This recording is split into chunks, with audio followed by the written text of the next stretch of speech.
knockout of the year. Knockout of the year. We're not doing worst trash talker. Well, we'll touch on that real fast. The contenders are Masvidal, Covington, Rockhold. Simply because Masvidal is a giant cock, we'll say that Masvidal has the worst trash talk. He also has the worst spelling, the worst punctuation, the worst grammar, the worst brain in the UFC. So, yeah, there you go. Masvidal. And then what was it then? KO of the year, did you say? All right, so worst trash talker of the year, guys. He got a Believe You Me award as Masvidal. And the knockout of the year, yeah, there's a bunch. Yeah, the only of the year, the contenders are Emmett versus Lamas. That was a good knockout. That was a beautiful left hook, if you remember. What's his name? Josh Emmett versus Ricardo Lamas. That happened recently.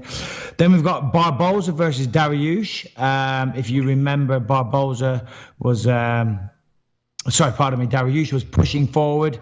Barboza jumped in the air and delivered a very Matrix-esque flying knee to the dome and put Dariush to sleep. That was beautiful. And then in first place, it's almost a tie. We've got John Jones versus DC and Francis Ngannou versus Alistair Overeem. Now, Ngannou versus Overeem was probably the best knockout, and I will give him the #1 spot. He is the winner of best knockout of the year. But Jones versus DC, that was not as good a knockout, but it was so emphatic and so powerful to see DC knocked out like that. Of course, that's never happened before. And it was, it was a shock for everybody to see, certainly considering that he was winning the fight. And of course, DC got a bit upset on the microphone afterwards and gave all the haters something to hate about. So it was very powerful. But still, I think the best knockout, the cleanest knockout, it was one punch. Francis Ngannou versus Alistair Overeem, nearly decapitated him. UFC 218, unbelievable finish. Unbelievable knockout. And probably, actually, we forgot about Ngannou in terms of breakout fighter of the year. Of course, I said Volkan Oezdemir, but Ngannou, man, Jesus Christ, talk about one hell of a breakout year for him as well. Yeah. He's a contender there. But believe you me, 2017 knockout of the year, Francis Ngannou versus Alistair Overeem. You are the winner. That's it, dude. That knockout. It's scary, dude. It's the one time, it's literally the knockout that I saw where I was like, wow, he might not get up, and he's just so big and powerful that it's like, it's just, when we have heavyweights that are that powerful, it is actually scarier than watching even more brutal knockouts. You see like kick knockouts or flying knee knockouts. It was a fucking uppercut, and his head went, so far back. It's so good. I'm watching it over and over again on a GIF. It was very reminiscent of UFC 100 when I got knocked out. Of course, it wasn't an uppercut, but I got caught with the right hand. I went down. I was already unconscious.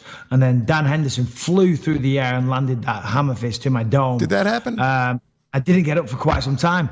And it reminded me of that knockout because it was very similar. He landed the uppercut. He put him to sleep. And then he landed a massive blow again afterwards. It was. It brought back a few memories that I don't wish to relive too frequently, if you know what I'm saying. Yes, I do. Let's talk about this next story.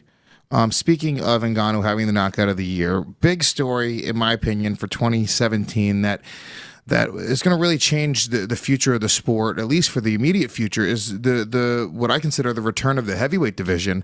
Ngannou comes out and knocks out Alistair Overeem, and it's not just beating Alistair Overeem that puts you in that position, but the way that he did it was so devastating. It made everyone go, wait, holy shit, this guy can possibly do that to Stipe. I think, in fact, he's a favorite over Stipe. He's a betting favorite over Stipe.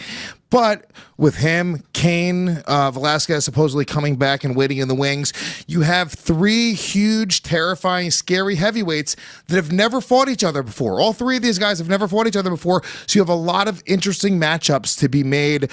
And for the first time, I believe since Cain versus JDS, and when they fought on UFC on Fox, and it was sort of the beginning of that whole rivalry, we seem to have the heavyweight division looking really, really interesting. And who knows, if a couple more guys pop, we could have a fucking, amazing heavyweight division again. Well, I said this a couple of weeks ago that Ngannou versus Stipe is, one of the truest title fights at heavyweight in a long, long time.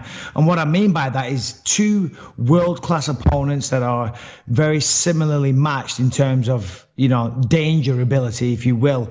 And Joe Rogan actually said it last night. Sorry, not last night, Saturday night at UFC 219. He said, this is the best heavyweight title fight that's ever happened.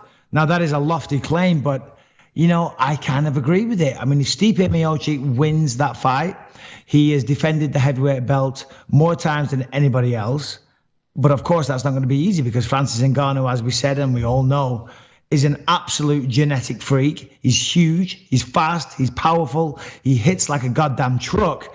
And if Stipe can't get into the floor, even though Stipe has knockout power himself, knocked out Fabrizio Verdum whilst going backwards, which isn't easy to do at all, I believe if Stipe can't get it to the ground, then,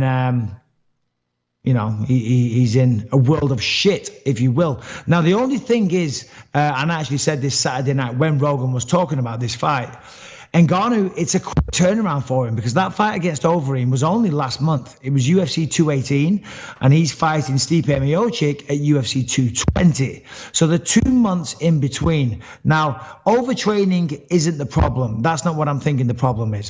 What I think the problem is, and what Ngannou should have done, of course, as a fighter, and I myself being a fighter, you have confidence in yourself. So he's not looking at it like this. But I would have liked to have seen his management to step in and say, no, do not fight Stipe at UFC 220. You're fighting for the heavyweight title of the world, okay? You're only going to get one shot. Okay, maybe if he loses, he can rebuild himself and get another crack. But if you fight for the belt, you want to win it. Now, fighting a guy like Stipe, who has a fantastic wrestling background, he needs to work on his takedown defense. He needs to work on his wrestling. And 2 months in between fights, he's not really going to have enough to do that. Now, he could have said, give me 4 months, give me 5 months. Hell, give me 6 months. And he should have gone off to Bulgaria or Russia or somewhere like that and strictly worked on his wrestling for 2 or 3 months and then done the fight. You know what I'm saying? Because I believe that is a big hole in his game. Of course, he's devastating on the feet. But if he gets taken down, will he get back up? Will he be able to stop the takedown? And if he can't, he loses that fight. Now, Stipe knows that he's the underdog, and he's okay with that situation. He understands. I mean, Stipe is a very, very smart guy. He's a smart guy. He's a humble guy. He's a great guy. But he understands that he's the underdog because of Ngannou's knockout power. But he's also quietly confident that he can take him down and win in his own style. So, it's an interesting fight for sure. Yeah, Harrington's giving me a little information here. He's been taken down a total of 4 times in 6 fights, twice by Curtis Blades, once by Luis Henrique, and once by Anthony Hamilton. So he's been taken down. The problem is, a guy like Stipe, is Stipe going out there and trying to wrestle fuck people to death? Stipe believes that he could knock people out as well. Look, dude, I see Stipe trying to knock him out. I don't see him just trying to take him down and not wrestle him. And to be honest with you, I feel like that's really hard to do for 5 rounds against a guy that's that big. Can Stipe... Well, dude, look at what he did against Mark Hunt. That's exactly what he did. He took him down. Now, of course, Mark Hunt He's not as athletic. Isn't as athletic as Ngannou, but still he took him down, controlled him, and ground and pounded the fucking living death out of him. Yeah. Yeah, I mean, we'll see. My prediction, I'm going to give you my first prediction for 2018. My prediction is Ngannou is going to knock out Stipe Miocic. We're going to see a second match where Stipe wins the rematch, and we're going to see another JDS Kane, trilogy fight. Sylvia versus Arlovsky type situation. Yeah, which is great. I think it's good for the division. And then I think you got Kane in there, and then we'll see. Who knows? Do we have Kane in there? I think really? Yeah, didn't Cormier say that he's coming back and he's going to go on a tear and dominate everybody in 2018? Well, yeah, of course he's going to say that. And of course, Kane does have the ability to do that. But he just can't seem to get through a fight camp without being injured. And I'm not saying that as a knock on Cain Velasquez. I very, very much enjoy and admire Cain Velasquez as a fighter and as a person. He's stone cold. He's very stoic. And that makes him very, very scary. And his performances are incredible. But he's just rattled with injuries. And, I think there's something to that. He seems to have trouble with his back. And, and he's no spring chicken either. And if he's getting so many injuries, they're going to continue and going to get even harder to deal with as he gets older. So, that's why I say, do we really have Cain Velasquez? I don't know if we do. I think, and I might have made this point on last week's show, so I apologize if I'm reiterating it, but I stand by it. So fuck it, I will reiterate it. I think the move for Daniel Cormier in order to end out his career, because he's talking about retirement, is to move up to heavyweight and to try to win that belt as well. And when you lose, fine. If you win, you go out as, I think that will do enough to erase the losses to John Jones in terms of defining his legacy and the way that people look at Cain and him being considered debatably best pound for pound. He goes up and wins the heavyweight title. I consider him best pound for pound fighter. Oh, for sure, 100%. And by the way, I'm a big fan and a friend of Daniel Cormier, but he said himself he doesn't really want any piece of Stipe. He very jokingly constantly calls me out when we work together, and he's like, I want to fight you, Bisping. And that's very convenient because I'm actually the smaller guy, but he doesn't want to fight Stipe because Stipe is absolutely huge. And if he thinks that Stipe is huge, then of course Ngannou's even bigger. And we've seen Cormier do very well against heavyweights. He won the Strikeforce Grand Prix, came in as an alternate, I believe, and won the whole thing. But